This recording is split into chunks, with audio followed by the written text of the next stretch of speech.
দাদা, ও দাদা, একটু দেখো না ফোনটা। হ্যাঁ, কি হয়েছে? অনই হচ্ছে না। আচ্ছা, দেখছি।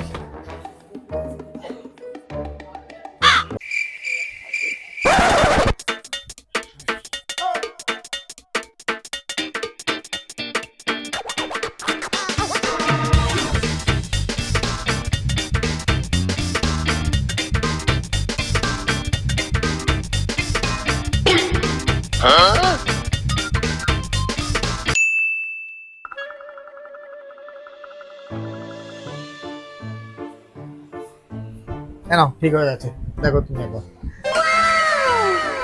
থ্যাংক ইউ দাদা, থ্যাংক ইউ, খুব প্রবলেমে ছিলাম গো।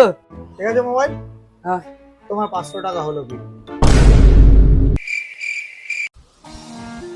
বলছি দাদা, টাকা তো আনিনি, টাকা তো তোমাকে দিতে পারবো না। অন্য কোনো যদি ব্যবস্থা করা যায় একটু দেখো না। টা- টাকা আনোনি মানে? ঠিক আছে, আর কি করবে, টাকা যখন আনোইনি, আমি ফোন ঠিক করে দিলাম, তুমিও যা কাজ করো কোনোদিন আমার করে দিও, আর কি বলবো। আচ্ছা দাদা, অসংখ্য ধন্যবাদ আপনাকে। আসলে আমি তো ডোম, মরা পোড়াই। তুমি যখন মারা যাবে, তোমার বডিটা আমি ফ্রিতে পুড়িয়ে দেবো, তোমাকে এটা আমি কথা দিলাম। যাবে যেদিন শ্মশান ঘাটে